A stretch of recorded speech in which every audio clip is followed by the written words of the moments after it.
For both players now getting ready to send out their leads. Give it up for both of these players right now. Both finalists here vying for this title of regional champion. Here we go. CARSON leading with Sneasler and Talonflame. Over on Joe's side, we'll be leading with Torkoal and Jump Bluff. So CARSON opting to go fast here, right? With the option for a tailwind and you know, the initial speed of Sneasler being so quick, seeing if he can go fast at the other side of the field. You know, Joe proving that, you know, we've talked before, nothing on this team is quicker naturally than Jump Bluff is, and, you know, perhaps we'll find out whether or not he really can hit all of his sleep powders for the rest of the tournament. Yeah, so Jump Bluff is boosted by that chlorophyll. CARSON does have opportunity to go for a tailwind here with that priority Gale Wings to try to mitigate the amount of speed, but it's going to be a lot to sacrifice because Jump Bluff can just go straight for a you know, sleep powder. And here we go. It looks like we're going to be terastallizing right off the bat.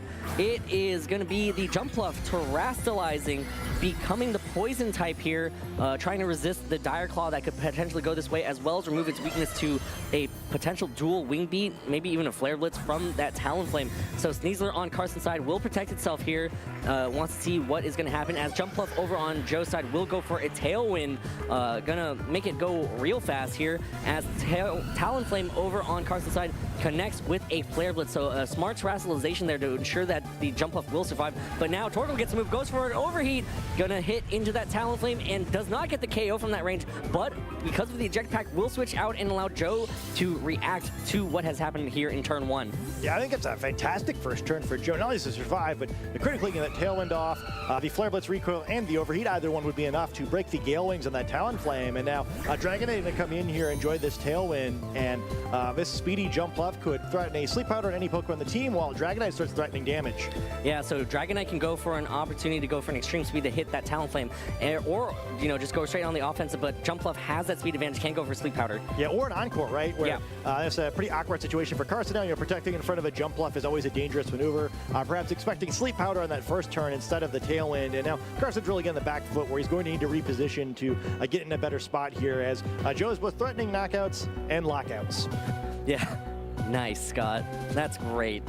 I'm really rubbing off on you, aren't I? But yes, you're right. When you're playing up against Jump Bluff, it's very tough to play against because it's so pesky. You have to be careful about protecting against those sleep powders because you can easily get locked into an Encore, and CARSON does not want to get locked in there, so Incineroar will take the field for the Sneasler that had just protected the turn before. As Jump Bluff goes for the Encore here, it does land into that Incineroar, so it's going to fail, and here it is, Dragonite using an Ice Spinner, going to connect on that Talonflame and get the KO. A nice first knockout for Joe there, but Incineroar going to come in here and end up in a pretty decent position where it was a solid matchup with both the Pokemon remaining, and the team was able to get that Intimidate down on the Dragonite, and I'm only curious if this is what Joe was expecting or not. Ice Spinner, there was going to be a nice knockout either way, but perhaps trying to catch like an Indeedee on the switch maybe to activate the Unburden on Sneasler. No Indeedee to be found, but hey, a knockout's a knockout. Yeah, so Talonflame goes down. CARSON has a chance to send in either that Sneasler or reveal that fourth Pokemon, but yeah, definitely trying to use that Ice Spinner to catch an Indeedee switch and wipe up and clean up that terrain. Sneasler will take the field here for CARSON to replace the fallen Talonflame now, and now, yep, it's up to what Joe can do here. Yeah, so Joe sort of, he's got a Pokemon advantage, but in an awkward spot, you get this weakened Jump Bluff, and you'd probably like to preserve it long enough to Tailwind one more time later. Dragonite's been intimidated, so you'd like to shed that at some point. So now Joe's the one who needs to reposition a little bit and try to push his advantage again later in the match. Yeah, so Jump Bluff heavily damaged, and also a terastallization sink right there, right? You use that terastallization on that Jump Bluff, can opt for more damage if they have that Hisuian Typhlosion in the back. Dragonite will be the Pokemon that switches out this turn here, does not want to get faked out and doubled up with the Dire Claw into that slot here, as Torkoal will be the Pokemon that takes the field to replace the Dragonite. Sneasler over on CARSON's side will protect again. You have to watch out again for that Encore if you don't deal with it. Jump Bluff going for a Sleep Powder here. It hits into that Sneasler protect, so smart protect right there from CARSON, and this Incineroar should be following up. It is going to be knocking off that Jump Bluff and gets a KO right there, so smart play from CARSON. Yeah, easy knockout there, and now both sides are going to be tied at 3. It does enable a free switch for Joseph, so he's got one of two options, right? You can either bring in that unrevealed Pokemon or bring Dragonite back now that that Intimidate has been shed, and we just see Dragonite coming back in. So, in a decent spot here, no longer Intimidated, and Incineroar would have to come in and out in order to cause some problems there. And, this Torkoal, even though as a slow Pokemon in the field is not necessarily threatening a lot of damage, it has some options here, right? Burning Jealousy could do decent damage to the Sneasler and potentially any switch in on the Incineroar slot if Carson does try to cycle, and Dragonite could deal big damage to either of these Pokemon with its suite of attacks, as well as sort of like threaten a little bit more with the potential of Helping Hand, right? So some plays that otherwise might feel safe would be a little bit more for Carson to have to think about here. Yeah, so it is actually going to be the King Gambit in the bag for Joe, so no Hisuian Typhlosion for later on. Here's a Scale Shot from that Dragonite, connects. It looks like it is going to be close as to whether or not 4 hits will be able to do it, but it's going to rely on that 5th hit. Is it going to go for a 5th hit? No, it only hits 4 times right there. So Sneasler hangs on with just a sliver of HP, so needed that 5th hit. Here's a Dire Claw from that Sneasler, connects into that Dragonite. No roll there. Incineroar using knockoff, doubling up into that Dragonite, gets the KO from that range. Well, that's a big knockout there. We'll have to see if Torkoal can respond in kind. It should easily pick up a knockout. The Sneasler, if it uses anything. Yeah, Burning Jealousy going to pick up this knockout and bring us to a 2-2 game. Yeah, so now it's going to be an unrevealed Pokemon on Carson's side. We see Joe has that King Gambit in the back as the Tailwind peters out on Joe's side. What is that last Pokemon on Carson's side going to be? It is going to be the Indeedee there. So King Gambit loves seeing the Indeedee, but at the same time does not have a Terastallization to try to protect itself from this Incineroar. Yeah, this is going to be a tricky situation here for Joseph, where none of these Pokemon really going to deal with Incineroar very well, right? The King Gambit does have low kick with this Assault Vest set, but also weak against the fire type attacks of this Incineroar. Torkoal not going to be able to itself dish out a whole lot of damage to the Incineroar, but again has the option of a Helping Hand to try to power up this King Gambit. Yeah, so here we go. This is going to be a crucial turn here between these last 2 Pokemon over on Carson's side and Joe's side. So here we go. Coming into this turn, Carson's team will Terastallize it. It is going to be the Indeedee. It is going to become that Psychic type again, trying to do as much damage as possible to this Torkoal with that Expanding Force. So how much damage is going to be dealt from this Indeedee here, as Torkoal content to just go for a Helping Hand this turn, boost the attack of King Gambit. It is going to be the Expanding Force from that Indeedee, does not affect King Gambit, and here it goes, landing into that Torkoal. Torkoal, not the most especially bulky Pokemon, hangs on with just a sliver of hit points, and here's a Flare Blitz from Carson's Incineroar, doing damage and gets a KO on King Gambit. Oh, it's a critical hit with help from the sun as well. If King Gambit would have been able to knock out that Incineroar, there would have been no way for Indeedee to deal damage to it, but Incineroar picked up the knockout, and Carson's going to pick up this first game. Yeah, as the harsh sunlight fades there, so again, the downside of that King Gambit carrying that Assault Vest could not protect itself to try to stall out that sun, so looks like Joe is going to cancel this battle, and Carson is 1 game away from winning this whole championship. Yeah, excellent first game there. Went back and forth. Joe probably kicking himself a little bit, a Helping Hand on that one attack from Dragonite would have knocked out the Sneasler without any additional cost to him, since he needed to double tap it anyway. So unfortunate roll there where a 5th shot instead would have changed things. But we see how volatile this match is, right? Could easily have gone either way. Again, I'm a little curious too if Joe got what he was expecting, where both fire type Pokemon appearing, so a very different look of this team than what we saw in the previous round. Yeah, so again, that Terastallization from the Jump Bluff early on helped it survive that Flare Blitz, but at the same time, you couldn't really Terastallize that King Gambit defensively to try to avoid taking that Flare Blitz. Granted, you would also be taking an Expanding Force at that point, so that's a tough spot to be in when you're Joe. Where do you Terastallize the best? Yes, Jump Bluff was able to get off that Tailwind and try to go for some Sleep Powers and threaten with Encore, but at the same time, Jump Bluff kind of just sat there. Yeah, it didn't do a whole lot, right? Yeah. I'm very curious to see what happens in this second game there. I think one key Pokemon that we did not see from Joe's side of the field was the Garchomp, which ordinarily would have done a great job of checking the Pokemon that we saw, particularly the the Incineroar. And I think that's probably a sign that maybe Joe was expecting Carson to bring different Pokemon. However, it's not such an easy adjustment in the second game, right? Because you can't assume that Carson's going to do the same thing. And I think in a matchup like this one, where based on Pokemon choice or a couple of rolls, the outcome of the match can easily go different ways. it's a big edge to be up 1-0, right? Joe's got to kind of like get the team preview right twice in a row now and play out the game well, where, CARSON, if you can find an edge with this hyper offensive team and push it through once in the 2 remaining games of this set, it's going to make him a regional champion once again. CARSON 1 game away from taking the title. Joe needs to claw back and force a game 3 here. Both players sending out their leads. Looks like CARSON's going to change it up. It's going to be Electabuzz and Ursaluna. Over on Joe's side, no change. Torkoal and the Jump Bluff. I really like this lead for CARSON. He does switch it up a little bit. We see Ursaluna for the first time. I think this might have been more what Joe was expecting in this first game. So CARSON perhaps keeping a little off guard. Electabuzz really getting to show some of its benefit here. We see it spamming the Electro Web the previous round. This time the option of follow me away Sleep Powder, which it can then block with its Vital Spirit, makes it much stronger into this Jump Bluff matchup than some of its alternatives would have been in that redirector slot. And this Ursaluna immediately threatening some offense here. Can go for an Earth Power into that Torkoal slot, or just go for a Blood Moon, or even a Hyper Voice if you want to get some spread damage down. CARSON's Ursaluna will terastallize into that normal type. Looks like it's going to be basically going for a Hyper Voice or a Blood Moon, trying to just get as much damage as possible. Electabuzz opting for Follow Me here, trying to redirect away a possible Sleep Powder, as Jump Bluff opting for this turn to go for a Tailwind, just providing that support instead. Seeing through the Follow Me Vital Spirit play here, as Torkoal going for an Overheat, redirected from that Electabuzz, does good damage, about over 50%. Will be able to eject itself here because of that eject pack and allow Joe to react here. Well, that's scary though. I don't know what on Joe's team you really want to switch into an attack from this Blood Moon. Could potentially be a big attack in that slot.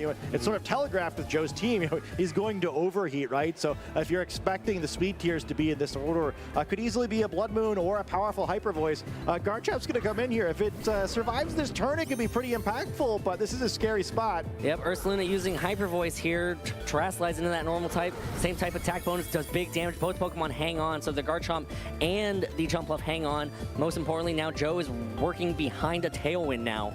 Yeah, sort of a tough position, though. I think the speed of Joe's Pokemon are going to work against him here, where you'd love to Earthquake and then follow that up on the Ursaluna with attack for the Jump Bluff. Because Jump Bluff's faster, it's kind of useless this turn, switching out of battle for the Dragonite instead. And we'll have to see what Garchomp does, but I don't think there's probably going to be enough damage down to stop Ursaluna from attacking again if it wants to. Yeah, so Garchomp has to protect itself here. Joe just trying to reposition himself to be in a better spot, as Electabuzz will also use his turn to protect, possibly expecting an Earthquake from that Garchomp, but now Ursaluna gets to move. Ursaluna will just opt for a Protect here instead. It is going to fail because it is the last Pokemon to move and using Protect. Yeah, so good and bad there, where I think Ursaluna's attack or Protect still being available for CARSON is very attractive, and I think it's pretty likely that's going to happen on this turn, but a good switch for Joe, or now he does have the speeds of his Pokemon staggered in the correct order. Garchomp can Earthquake with a follow-up attack from Dragonite that will go into the Ursaluna slot. I think on CARSON's side of the field, unless you think it's worth it to switch something like any potential Incineroar in to weaken the attacks of these Pokemon,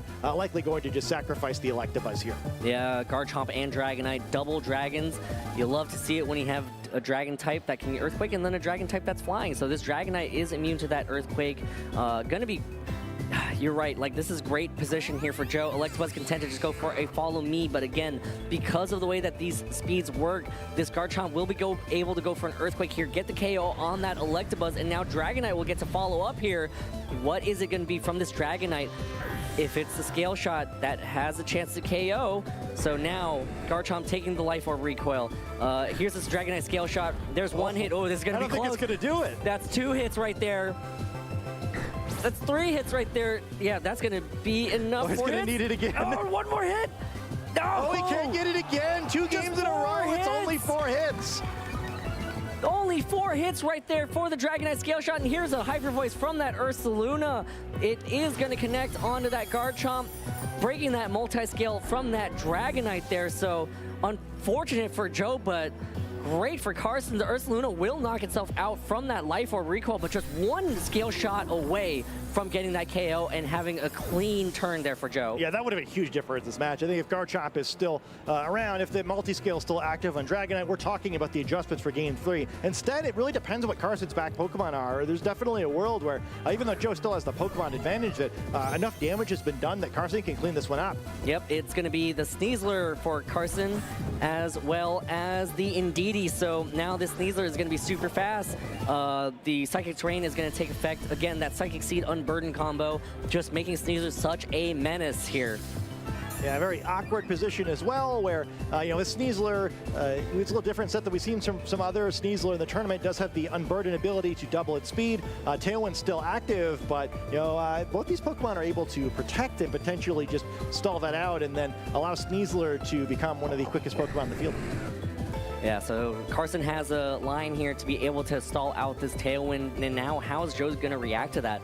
Is Joe going to predict it? Is Joe going to be like, all right, he's considering the self Ice Spinner to get rid of the terrain. I think that would be a bit of an aggressive move, but we may be seeing it. All right, Sneasler going to opt for Protect here.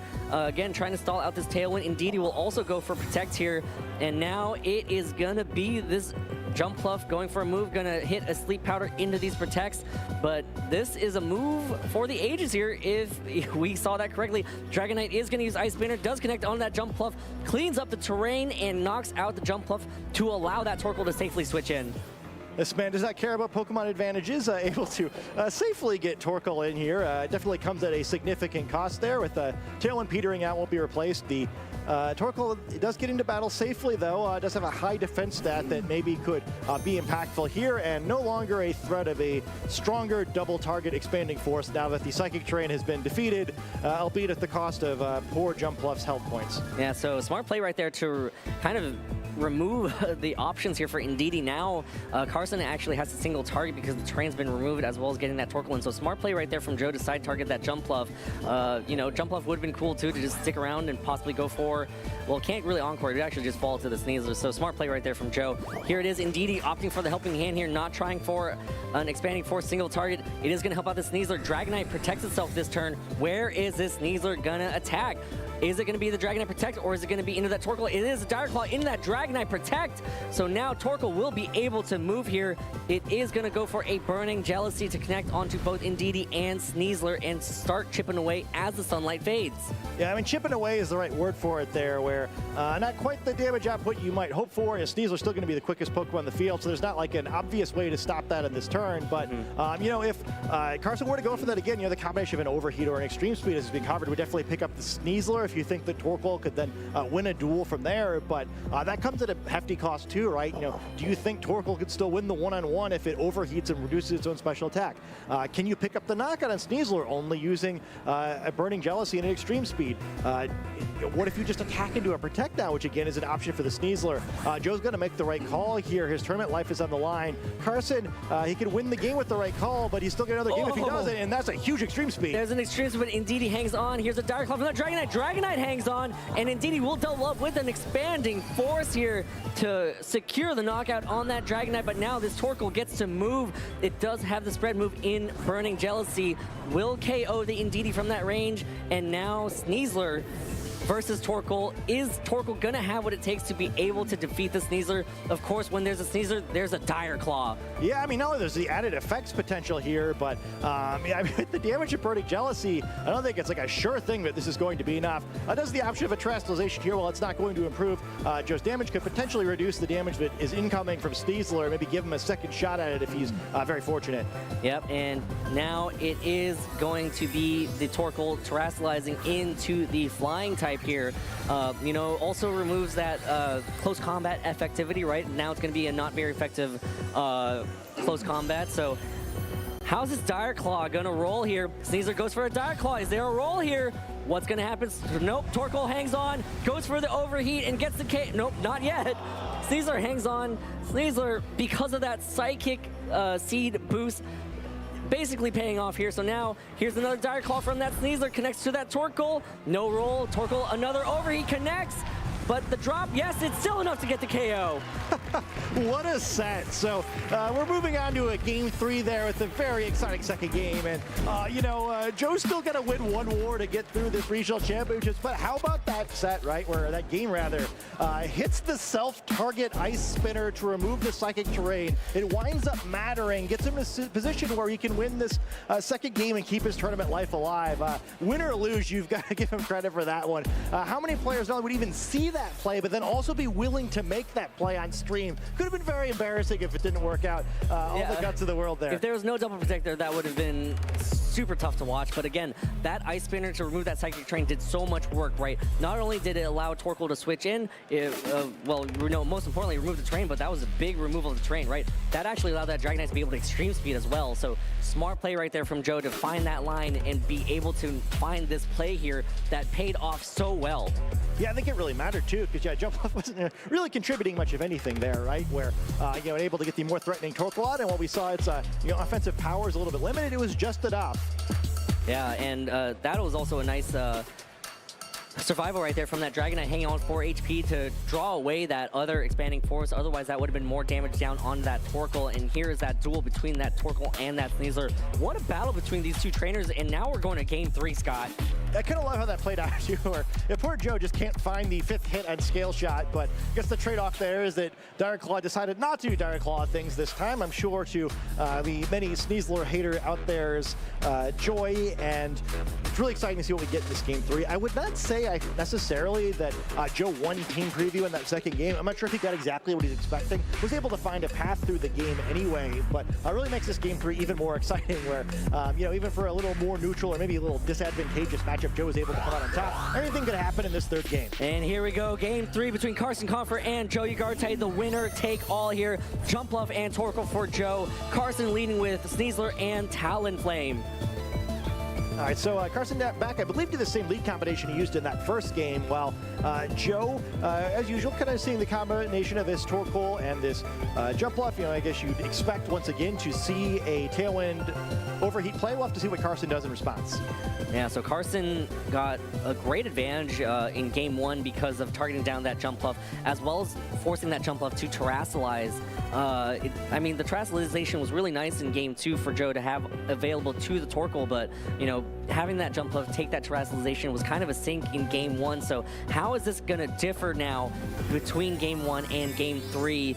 It is going to be the Jumpluff terastallizing again, wants to be able to survive the Flare Blitz from that Talonflame that is boosted by this, because Talonflame is a fire type, as well as boosted by the Sun. So now this Jumpluff is a poison type. These are protecting itself this turn, does not want to get put to sleep or just hit with an overheat here, as Talonflame will set up a Tailwind. We'll see if Jumpluff decides to match that Tailwind as well. Looks like Jumpluff will match that Tailwind, so both teams now are fighting behind Tailwinds against each other, as Torkoal will use this turn to go for an overheat here, and Talonflame dodges the attack right there.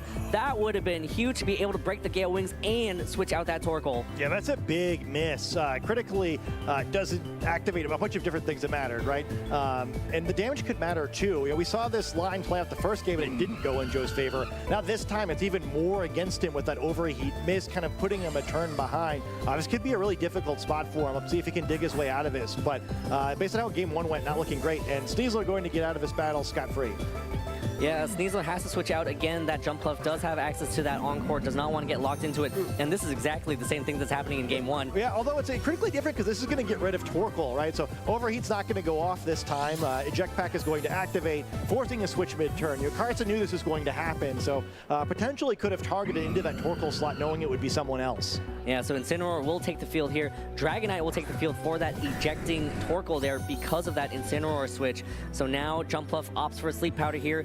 Oh, it looks like it's not going to affect that Incineroar because of the safety goggles here. And here is a Will-O-Wisp from that Talonflame. Hits into the Dragonite. So a great play right there from CARSON to force a switch into basically what could have been any physical attacker, whether it's Garchomp, Dragonite, or possibly even the King Gambit in the back. Yeah, it makes a lot of sense, right? Based on the Pokemon we've seen before, only were physical attackers in the back last game.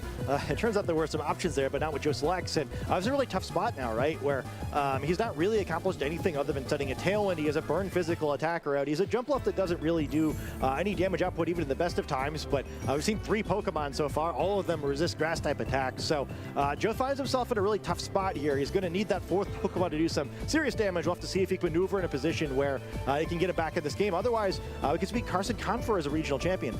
Yeah, we saw that Hisuian Typhlosion is going to be the Pokemon that is hiding in the back. Jumpluff wants to switch out here, does not want to stay in. Joe needs to go on the offensive here. Torkoal will be taking the field for that Jumpluff as now we go into the rest of the turn. Talonflame uses Will-O-Wisp, does not affect that Torkoal, so smart switch right there from Joe. Here's the Scale Shot from the Dragonite, hitting into that Incineroar.